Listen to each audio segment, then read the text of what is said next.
नमस्ते। आप सभी का फिर से एक बार स्वागत है आपके अपने YouTube channel Ayurveda for everyone में। मैं हूं डॉक्टर रूपाली जैन। आज के वीडियो में हम जानेंगे कि खाना खाने के बाद कौन सी 5 चीज़ों को आपने कभी भी नहीं करनी है।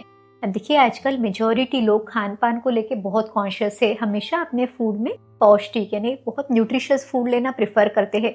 पर जो पाचन की समस्याएं हैं वो तो दिनों दिन बढ़ रही है, जैसे कि गैस, ब्लोटिंग, इंडाइजेशन, कॉन्स्टिपेशन, ये सारी समस्याएं बढ़ रही है। यहाँ तक कि जो लाइफस्टाइल डिसीजेस है, जैसे कि blood pressure, cholesterol, fatty liver, PCOD, hormonal imbalance, ये सारी चीजें अभी बढ़ रही है। तो क्यों ना आयुर्वेद के सिद्धांतों को प्रैक्टिकल लाइफ में इम्प्लीमेंट करें। ये जो आयुर्वेद के छोटे छोटे नियम है, छोटी छोटी टिप्स है, ये आपको हमेशा प्रिवेंशन और ट्रीटमेंट इन दोनों तरह से मदद करने वाले हैं। तो चलिए बिना किसी देरी के ये इंटरेस्टिंग वीडियो शुरू करते हैं। आखिर तक हमारे साथ बने रहिए।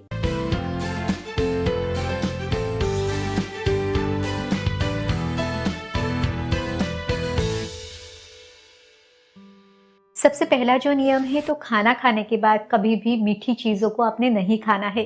अब देखिए, आपने बहुत सारे वीडियोस में ये सुना होगा कि खाने के बाद थोड़ा सा गुड़ खाए, या बहुत सारे लोग मीठा पान लेना पसंद करते हैं। अब इसको आयुर्वेद के दृष्टिकोण से समझते हैं तो आयुर्वेद में षड रसों का वर्णन है, यानी खाने में जो 6 स्वाद है उनका वर्णन है। कौन से 6 स्वाद है? तो मधुर, अम्ल, लवण, कटु, तिक्त, कषाय, यानी मीठा, खट्टा, खारा, तीखा, कड़वा, कसेला, ऐसे 6 स्वाद हमारे खाने में रहते हैं। तो आयुर्वेद में इन स्वादों का सीक्वेंस भी दिया है ताकि पाचन बहुत अच्छा रह सके। हमेशा खाने की शुरुआत आपने मीठी चीजों के साथ करनी है। ऐसा क्यों करना है? तो देखिए, जब हमें भूख लगती है तब हमारा जठराग्नि प्रज्वलित रहता है। ऐसे समय में अगर आप मीठे स्वाद की चीजें खाते हैं तो वो जल्दी पचेगी। मीठे स्वाद की चीजें कैसी है? तो ये पचने में भारी है। तो ये जो अग्नि प्रज्वलित हुआ है, यज्ञ जला हुआ है, तो उस समय पे उस भारी चीज का पाचन बहुत अच्छे से होगा। तो इसलिए शुरुआत में आप मीठी चीज ले, जैसे कि घर में हलवा बना हुआ है, लड्डू आप लेना चाहते हैं, या फिर खजूर, गुड़, जो भी आपको मीठी चीज लेनी है आपने हमेशा उसको शुरुआत में लेना है, यानी उसका मेजॉरिटी पोर्शन आपने शुरुआत में लेना है। अगर थोड़ा बहुत बच गया तो उसको आप खाने के बीच में भी ले सकते हैं। अब जो बाकी स्वाद है, यानी जैसे खट्टी, तीखी, नमकीन, ये सारी चीजें आपके बीच में चलेंगी, और जो खाने का एंड है वो हमेशा आपने कसेले चीज से करना है।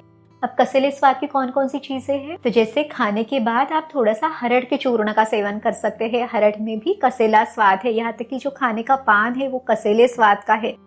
अगर आप इस पान में मीठी चीज डालते हैं तो जो उसका पर्पस है वही सॉल्व नहीं होगा। हम ये पान क्यों खाते हैं? तो जो ये कफ बढ़ा हुआ है उसको ये कम करे, मुख शुद्धि के लिए आप उसका प्रयोग करें। यहाँ तक कि जो खाना आपने खाया है इसका प्रॉपर डाइजेशन हो, इसके लिए वो पान हमें मदद करेगा। इस पान में कौन कौन सी चीजें आपने डालनी है? तो जैसे कि चूना, कत्था, सौंफ, अजवाइन, लौंग, इलायची, आप इसमें जायफल, जावित्री, ये सभी चीजें डाल सकते हैं। अगर आपको मीठा खाने का बहुत ही मन है तो थोड़ा सा मुलेठी का पाउडर आप इसमें डालें, पर कभी भी आपने इसमें गुलकंद नहीं मिलाना है। अगर आप मीठे स्वाद की चीजें खाना खाने के बाद लेते हैं तो इससे क्या होगा? तो इससे शरीर में कफ दोष बढ़ेगा, उससे हमारा जठराग्नि मंद होगा, और जो भी खाना हमने लिया है वो ठीक तरह से ना पच के इंडाइजेशन, गैस, ब्लोटिंग, ये सभी तकलीफें करेगा। दूसरा है कि खाना अच्छे से ना पच के वो प्रॉपर एब्सॉर्ब नहीं होगा तो एनर्जी लेवल कम होगी, दिन भर बहुत ज्यादा आलस रहेगा, सुस्ती सी लगेगी, नींद आएगी। तो ये सारी चीजें खाना खाने के बाद अगर आप मीठा कुछ लेते हैं तो उससे होने वाला है। इसलिए इस रूल को आपने हमेशा फॉलो करना है। फलों का सेवन भी खाना खाने के बाद आपने नहीं करना है। फल कैसे है? तो इसमें भी खट्टा मीठा स्वाद है, तो ये भी शरीर में कफ बढ़ाते हैं। तो खाने के बाद ये कभी भी ना ले, अन्यथा शरीर में कफ बढ़ेगा तो अग्नि मंद हो जाएगा। फल खाने की शुरुआत में आप ले सकते हैं, जैसे कि आधा फल या 2-3 स्लाइसेस आप ले सकते हैं, लेकिन प्रिफर ये करें कि खाने के 2 घंटा पहले या 2-3 घंटे बाद आप इसे लेना प्रिफर करें, ताकि उस समय तक आपकी भूख भी लग जाएगी और प्रॉपर आप आपका फल ले सकेंगे। खाना खाने के बाद कभी भी आपने पानी नहीं पीना है। तो पानी का सेवन कब करें? अब देखिए, खाना खाने के पहले लगभग आधा पौना घंटा पहले जब आपको प्यास है, जितनी प्यास है उतना ही पानी आप जरूर ले सकते हैं।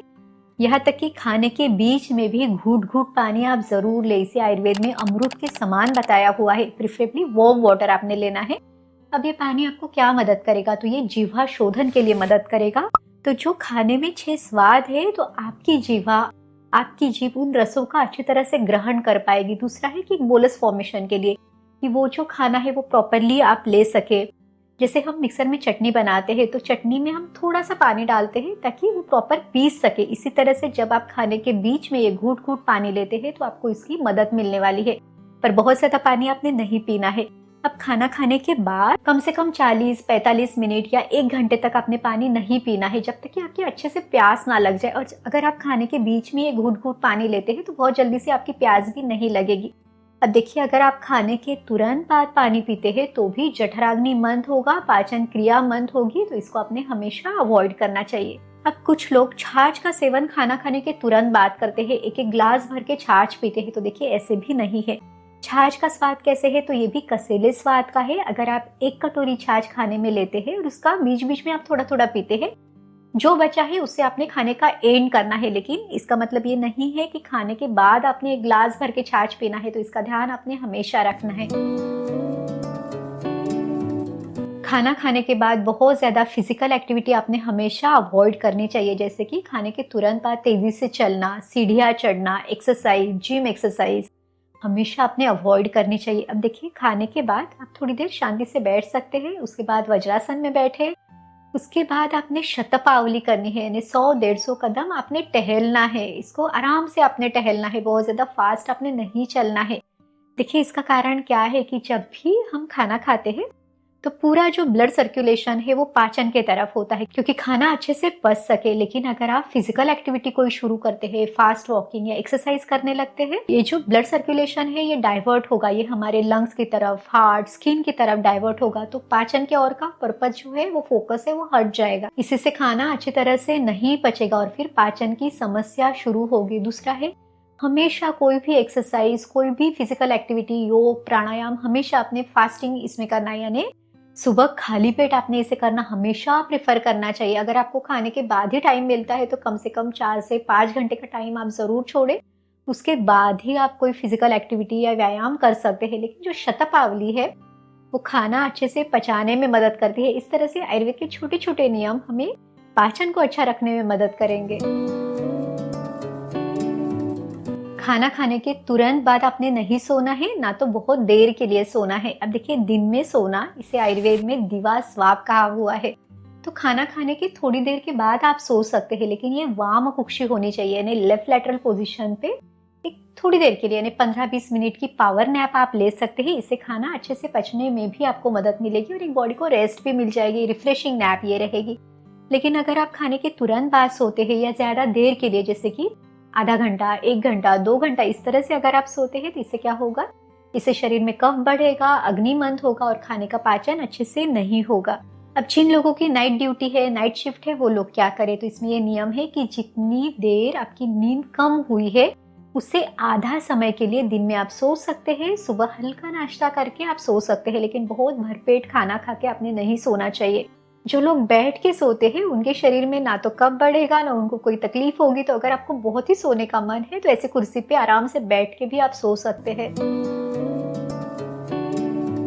खाना खाने के बाद या भरपेट नाश्ता करने के बाद आपने कभी भी नहाना नहीं है। अब देखिए, कुछ लोगों का रूटीन ऐसे रहता है कि अच्छे से नाश्ता कर लिया और फिर ऑफिस जाने के पहले प्रॉपर नहा के फ्रेश होके फिर वो चले गए। लेकिन अगर आप खाना खाने के बाद नहाते हैं तो इससे भी पाचन पे इसका असर आएगा, पाचन मंद होने वाला है। क्योंकि वैसे ही अगर आप गर्म पानी से नहाते हैं तो जो ब्लड सर्कुलेशन है वो फिर से स्किन की तरफ जाएगा, तो पाचन पे से फोकस हट जाएगा। तो कभी भी इस तरह से ना करें। आयुर्वेद में दिनचर्या का बहुत ज्यादा महत्व है। दिनचर्या में हर एक चीज का सीक्वेंस दिया हुआ है, जैसे कि उठने का समय है, उसके बाद मल विसर्जन, फिर ये सारी जो चीजें हैं जैसे कि अभ्यंग करना, व्यायाम, उद्वर्तन, स्नान, इस तरह का सीक्वेंस दिया है। और उसके बाद जब बहुत अच्छी भूख लग जाए, पेट में हल्कापन लगे, उसके बाद ही आपने पहला आपका जो फूड है उसका सेवन करना चाहिए। तो इस तरह छोटे छोटे नियमों का पालन आप जरूर करें। तो आज की वीडियो में हमने ऐसी 5 चीजों के बारे में जाना जो आपने खाना खाने के बाद कभी भी नहीं करनी है, ताकि आपका पाचन हमेशा परफेक्ट रह सके। उम्मीद है ये वीडियो आपकी मदद जरूर करेगा। अगर आपको ये वीडियो अच्छा लगा तो इसे लाइक जरूर कीजिए, इसे अपने दोस्तों और रिश्तेदारों के साथ भी जरूर शेयर करें, ताकि उनको भी आयुर्वेद का ज्ञान पता चले। और अगर आप चैनल पे नए हैं, पहली बार वीडियो देख रहे हैं, तो आयुर्वेद की सही जानकारी के लिए इसे सब्सक्राइब करना ना भूले। चलिए फिर मिलते हैं अगले वीडियो में। आयुर्वेद को अपनाइए, स्वस्थ रहिए। नमस्ते।